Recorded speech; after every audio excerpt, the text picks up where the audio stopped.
house. Nothing would fit me, not even a blouse. The cookies I nibbled, the eggnog I tasted at the holiday parties had gone to my waist. When I got on the scales, there arose such a number. When I walked to the store, less a walk than a lumber. I'd remember the marvelous meals I'd prepared, the gravies and sauces and beef nicely reared, the wine and the rum balls, the bread and the cheese, and the way I never said, no thank you, please. As I dressed myself in my husband's old shirt and prepared once again to do battle with dirt, I said to myself, as I only can, you can't spend a winter disguised as a man. So away with the last of the sour cream dip, get rid of the fruit cake, every cracker and chip. Every last bit of food that I like must be banished till all additional ounces have vanished. I won't have a cookie, not even a lick. I'd want only to chew on a long celery stick.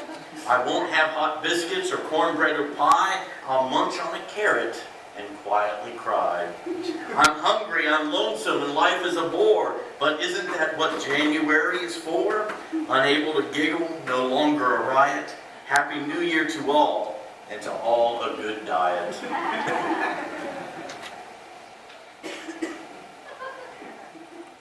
Happy New Year.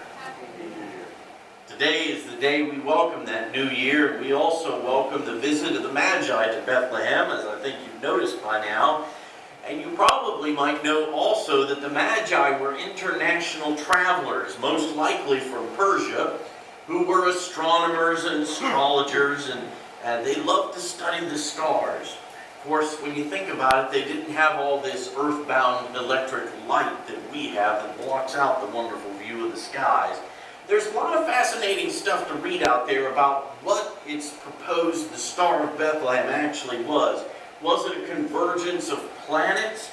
Was it something special in a constellation?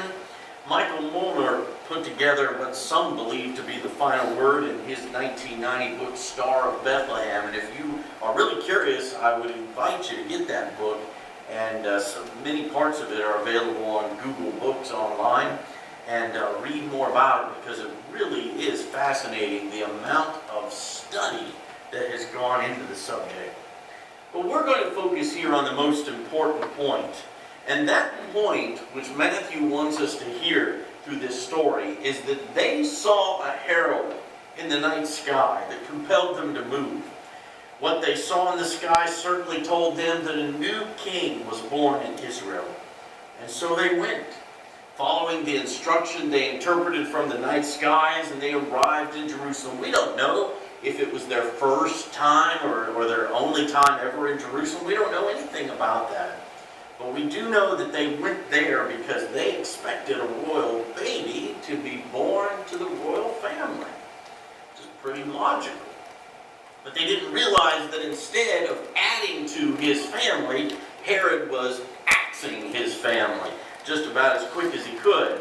He was very paranoid of any threat to the throne. So he couldn't tell the Magi where to find this newborn king. It wasn't in his family.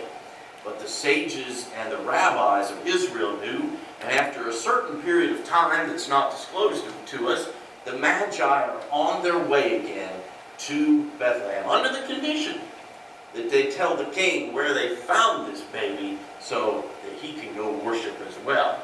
Of course, that wasn't his intention at all. And when they arrive, they present their gifts to the newborn king.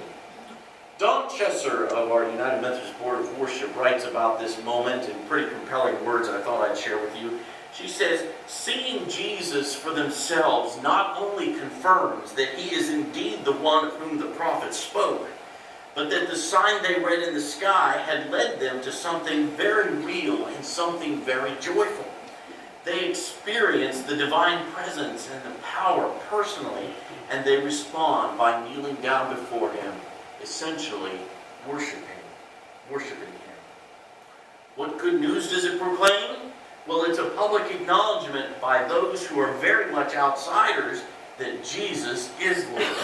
It's a confirmation that all the earth must bow down before him. It's confirmation that the heavens cooperate to identify him. And it's confirmation that religious leaders from other lands not only recognize him as the King of the Jews, but respond to him as the divine presence in the world. If Jesus can be revealed as Lord to leaders from another religious tradition, then the Lordship of Jesus can be revealed to anyone in the whole entire world. That's the end of what I was sharing from her. And, of course, we know that this will end up, is the way I look at it anyway, foreshadowing the completion of God's plan announced to Abraham, that the entire world will be part of his children, part of his family.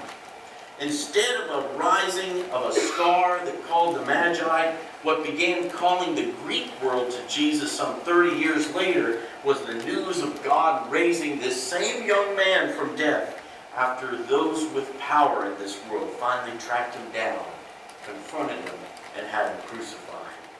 And that same herald, the news of his resurrection, his defeat of death, called us to Christ, and it continues to call all those who will come and bend their knee before him and offer their gifts and indeed their very lives as a worshipful sacrifice to him. So it's a good day, seeing we're still in the first 12 hours of 2017. It's a good day to ask, what will we offer to Christ this year? We all have something to offer to the Lord. We all know the song Little Drummer Boy, right? I heard it on the radio every hour, I think, this holiday season. I love the version of the song. The Little Drummer Boy song tells of a boy coming to see the newborn king, but having nothing to give. But what did he give? His song, right? He played the drums for him, and he gave him his heart that way. We have something to give to the Lord, brothers and sisters, and maybe it might be part of your New Year's resolution. You know, our New Year's resolution doesn't always have to be something that we wait till Lent to try and sacrifice something. It doesn't have to always be giving up something like chocolate, sweets. Anybody have a New Year's resolution you've made? Anybody? It's a good day to make one. Maybe it's some way that we can offer faithfulness, share something with others this year. It's a perfect day to make a resolution like that. But let us be in prayer this day and ask the Lord to prompt our heart. What do we have that the Lord's given to us? Is it a passion that we have that maybe we've never thought that, wow, I could offer the Lord that? Maybe it's a skill that we've received special training for. Whatever it might be, the Lord is most blessed when we share those gifts with others because we're ultimately offering them to Him.